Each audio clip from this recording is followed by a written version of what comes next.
Salut les investisseurs, dans cette vidéo, on va analyser ensemble le fonds Europe Mid de Indépendance AM. On va analyser les principales positions pour pouvoir passer assez de temps sur chacune des positions. Pensez à vous abonner à la chaîne si ce n'est pas déjà fait. On commence tout de suite avec les plus fortes positions de ce fonds Europe Mid, donc qui est spécialisé sur les mid-cap tout en restant value. On est décoté par rapport au benchmark, donc on est bien value. On est surpondéré en biens d'équipement, ingénierie, construction et financière, matériaux et services d'entreprise sur ce fonds. On a aussi quelques large caps dans le fonds. Vous pouvez voir qu'on a du Publicis, du Michelin, du Saint-Gobain, Total Energy, Shell, tout ça, ça a été étudié sur la chaîne. Je vous renvoie vers les vidéos.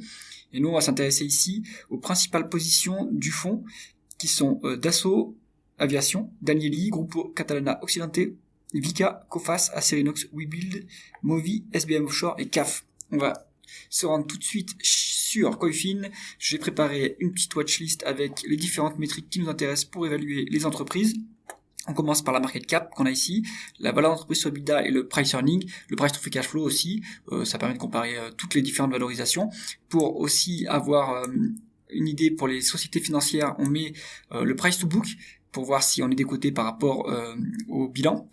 Aussi, on peut, par rapport à certaines entreprises, on peut se mettre en price to tangible book value. Donc là, on se rapproche plutôt d'entreprises qui seraient deep value, c'est-à-dire qu'on a une décote par rapport aux actifs tangibles. Donc ça apporte une marge de sécurité. Plus de détails dans les actions qui sont dans ce profil-là. Ensuite, j'ai mis le rendement alors on a le rendement des capitaux investis et le rendement des fonds propres. Dans sa dernière interview vers laquelle je vous renvoie, William Higgins dit qu'on peut utiliser le ROE, donc un ROE au-delà de 10%, c'est intéressant, ou on peut utiliser le rendement des capitaux investis.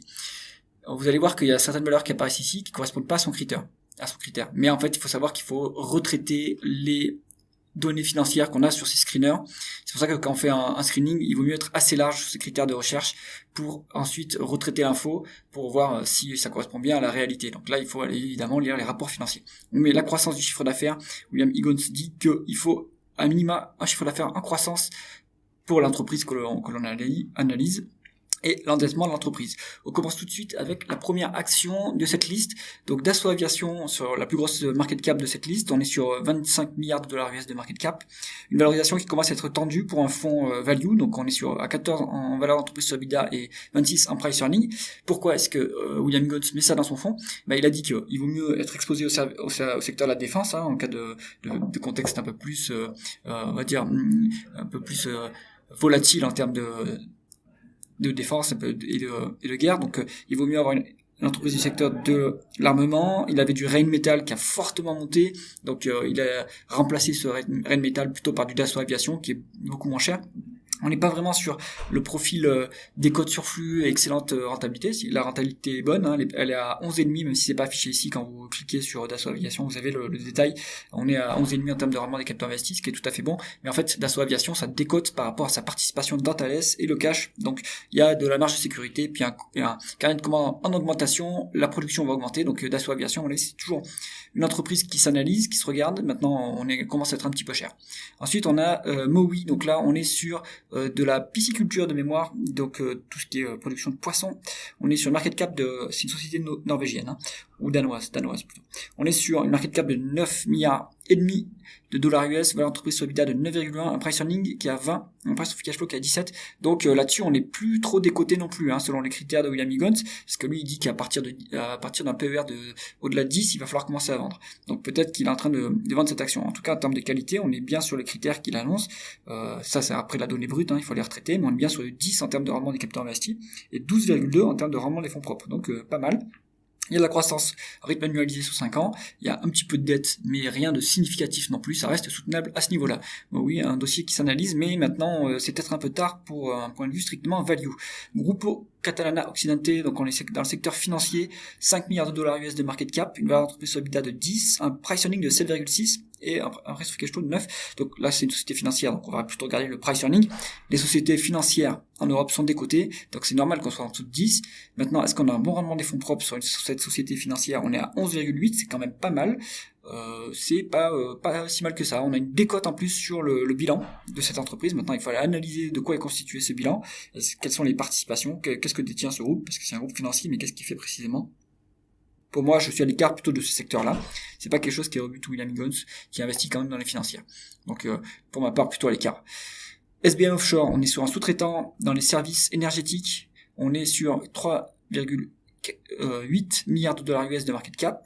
Valeur d'entreprise sur EBITDA de 15, un price earning de 26 et un price to free cash flow de 2,7. À mon avis, il y a temporairement des bénéfices qui sont bas à cause peut-être de dépréciation ou d'amortissement. En réalité, je pense qu'il vaut mieux regarder le price to free cash flow pour cette entreprise et il est vraiment très très bas. On a au-dessous de 3, donc c'est franchement incroyable ce niveau d'opportunité. On est sur donc une entreprise qui génère fortement du cash, bon, elle est pas forcément surévaluée par rapport à ses actifs non plus. Rendement des capitaux investis à 5,7 et rendement des fonds propres à 3,8, donc 3,7. Donc le rendement des fonds propres il est biaisé par le fait que les bénéfices sont très bas, mais on voit que les free cash flows sont élevés. Le rendement des capitaux investis, pareil, je pense qu'ils sont un peu biaisés par les free cash flows qui sont élevés par rapport aux bénéfices nets. Donc à analyser de plus près, à mon avis, si c'est dans le fonds de William Higgins, dans le fonds Europe Mid, je pense quand même que ces critères-là sont quand même passés d'une façon ou d'une autre et que cette métrique-là, c'est pas la bonne pour la rentabilité vu que les bénéfices sont plutôt bas. Croissance du chiffre d'affaires de 7% en rythme annualisé sur 5 ans, ça c'est plutôt bon. Dette nette sur EBITDA, on a 9,2, c'est vraiment très élevé, mais je pense que ça c'est de l'IFRS 16, donc il faut aller retraiter, voir s'il y a des loyers qui sont inclus dedans, ou prenez le commentaire du management dans la dernière publication pour savoir quel est le niveau d'endettement. À mon avis, ça c'est faux aussi. Donc SBM Offshore, à creuser, hein, c'est le genre de secteur qui est intéressant, l'énergie c'est très décoté, c'est très value, donc ça s'analyse, hein, soyez pas butés par ces chiffres-là. Ensuite, WeBuild, une société italienne, on est sur donc secteur industriel, market cap de 3,55 milliards de dollars US, l'entreprise sur EBITDA de 6,5, donc c'est pas cher payé, un PER qui a 18,4, donc ça a l'air élevé, mais le price to free cash flow est à 2,6, donc même topo, hein, on est sur des bénéfices qui sont temporairement bas à mon avis, mais on a une bonne génération de free cash flow. On a, alors la rentabilité est négative, mais le rendement des fonds propres est à 10,4, donc il y a une bonne rentabilité finalement. Donc là il faut aller retraiter les chiffres, il faut aller analyser pourquoi le rendement des capitaux investis est négatif. Est-ce que on a des bénéfices après impôts qui sont négatifs? Donc peut-être qu'il y a de l'exceptionnel. Allez voir ça. Le rendement des fonds propres toutefois passe le critère de William Higgins et on est sur une croissance élevée en termes de chiffre d'affaires à 14% en rythme annualisé sur 5 ans. Donc on a l'air d'être cash net également. Donc WeBuild à mon avis ça peut être intéressant. Acerinox, donc le sidérurgiste espagnol, on est sur une market cap de 3 milliards de dollars US, une valeur d'entreprise sur EBITDA de 11, quand même un peu cher, hein. Un price earning de 12,7 et un price to free cash flow de 31,4. Il faut aller voir en détail ce dossier. Pourquoi est-ce que donc en termes de price earning, on n'est pas si cher que ça va encore. On est au-delà du critère de cherté de Higgins, mais il faut aller retraiter évidemment. À mon avis, il y a un problème sur les free cash flows temporaires, donc il doit y avoir une dépense en capital importante pour que les free cash flows soient aussi bas par rapport aux bénéfices nets. Donc à aller analyser. Rendement des capitaux investis qui est très faible et rendement des fonds propres à 8,5. Donc là-dessus on est un peu moins sur un dossier de qualité à Acerinox si ces métriques sont justes. Il n'y a pas beaucoup de croissance, mais c'est normal. Le secteur de l'acier est sinistré en Europe. La dette est extrêmement élevée, mais en fait, à mon avis, c'est pareil, c'est l'IFRS 16, donc il faut aller voir qu'est-ce qui est inclus dans cette dette-là. Regardez directement dans les publications financières de mémoire, la dette est beaucoup plus basse que ce qui est indiqué ici. Coface Assurance Export, on est sur une market cap de 2,7 milliards. Valeur d'entreprise sur EBITDA de 12,7, price earning de en dessous de 10 et donc price to free cash flow, mais je crois que ça ne s'applique pas vraiment pour les assurances, en dessous de 8. Bon, donc c'est pas cher payé, mais c'est normal, c'est de la finance en Europe, ça se paye pas très cher. Il n'y a pas de décote sur les actifs détenus, donc les polices d'assurance, etc. Donc il n'y a pas de décote ni de marge, du coup pas de marge de sécurité, mais un rendement des fonds propres qui est tout à fait bon à 12,3. Donc ça c'est pas mal. Croissance du chiffre d'affaires, on est à 4,5 en rythme annualisé sur 5 ans. Donc ça c'est pas mal. Ensuite, alors Vika, alors là, donc ça c'est suivi sur la chaîne. Je suis actionnaire et d'ailleurs j'ai fait une bonne performance sur cette action. On est sur une market cap de 2,4 milliards. Valeur d'entreprise sur EBITDA de 6,1 tel qu'affiché ici, mais en fait d'après mes calculs, je vous renvoie vers l'analyse spécifique. Hein, mais on est plutôt à 4,5 en valeur d'entreprise sur EBITDA. Le PER est inférieur à 10 et les prices sur free cash flow, on est à 3 entre 3 et 4 de mémoire sur Vika. Le rendement des fonds propres, je vous le dis, on est supérieur à 10%. Donc ça, c'est très bon. Et la croissance du chiffre d'affaires en rythme annualisé sur 5 ans est à 7,23. Maintenant, il y a des acquisitions chez Vika. Et par contre, il y a de la dette. Hein. On est endetté à 1,9 fois la dette nette sur EBITDA sur Vika, mais le management entend descendre ce niveau d'endettement. Vika, pour moi, ça commence à être un niveau qui peut être un peu cher. C'est toujours décoté, mais bon, le ciment en Europe, c'est très décoté. Par rapport à l'historique, on va dire sur 5 ans, on commence à être au niveau médian. Donc on commence à plus avoir de marge de sécurité par rapport à l'historique court terme. Donc pour moi, je rappelle, moi, mon prix de vente pour commencer à vendre du Vika, ça va être du 55 €. À l'heure actuelle, on est à 48-49. Danieli, on est sur une entreprise du secteur industriel.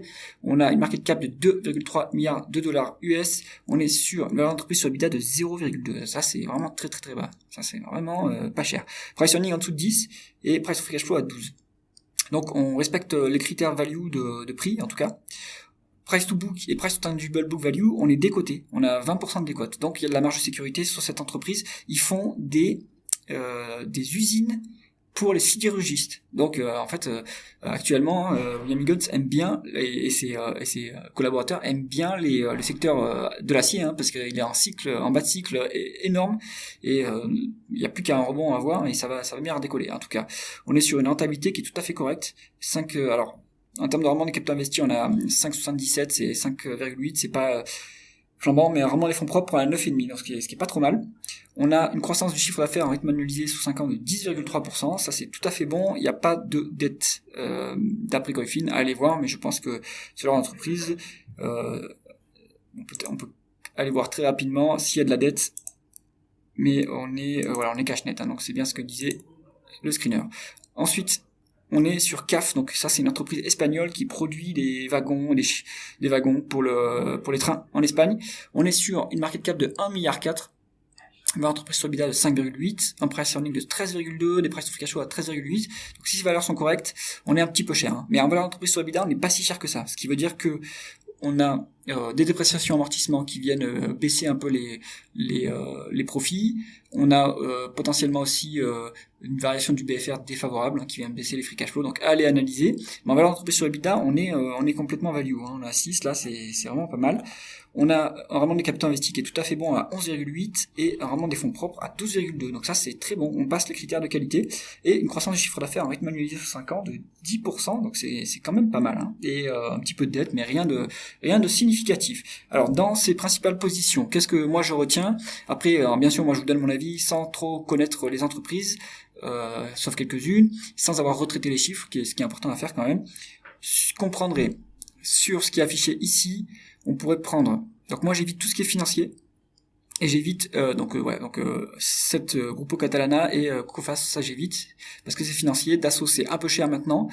On a cette entreprise Mowi qui est un peu cher aussi. On peut aller sur potentiellement cette boîte là, SBM Offshore, ça a l'air intéressant. Ensuite on peut aller également ici sur WeBuild, vérifier le rendement des capitaux investis. Pourquoi est-ce qu'ils sont aussi bas? Est-ce que c'est un problème de calcul côté Coifin? Et on peut aller, alors Vika maintenant c'est un peu tard. On peut aller maintenant sur du Danieli, je pense que c'est pas mal. Voilà, j'espère que cette analyse vous a intéressé. CK est un pouce vers le haut et pensez à vous abonner à la chaîne. À bientôt.